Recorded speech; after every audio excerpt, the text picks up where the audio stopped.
Owners, तपाईहरुले आफ्नो 30 to 40% potential customer loose गरिराख्नु भएको छ। नट बिकज तपाईहरुको जिम नराम्रो छ, बट बिकज तपाईहरुको मार्केटिङ स्ट्र्याटेजी आउटडेटेड छ। जिम ओनर्सहरुले यो चारवटा गल्ती गरिराख्नु भएको हुन्छ। पहिलो गल्ती, बुस्टिङमा भर पर्नु। कतिपय जिम ओनर्सहरुले बुस्ट पोस्ट बटन क्लिक गर्नुहुन्छ र आफ्नो मार्केटिङ भयो, त्यसलाई नै डिजिटल मार्केटिङ हो भन्ने ठान्नुहुन्छ, तर त्यो एकदम गलत हो। जिम्सहरुलाई टार्गेटेड एड्स रन गर्नुपर्ने हुन्छ, जसले चाहिँ जो मान्छेले फिटनेसको बारेमा खोजिरहेको छ, एक्टिभली सर्च गरिरहेको छ, उसको अगाडि तपाईको जिम पुग्न सक्नुपर्ने हुन्छ।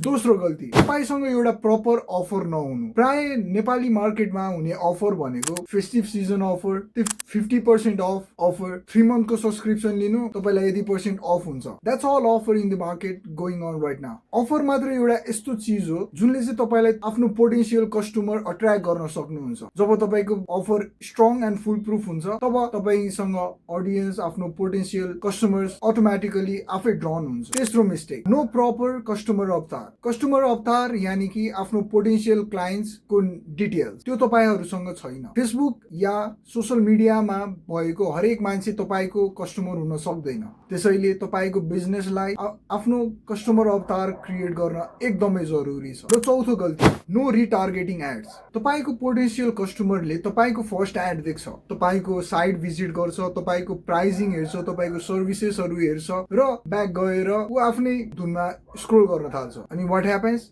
they usually forget about your offer, your service and your price. यदि तपाईले रिटार्गेटिङ गरिराख्नु भएको छैन भने तपाईले आफ्नो huge number of potential clients lose गरिराख्नु भएको छ। 90% अफ कन्भर्जन सेकेन्ड एडबाट हुन्छ, न कि फर्स्ट एड देख्ने बित्तिकै।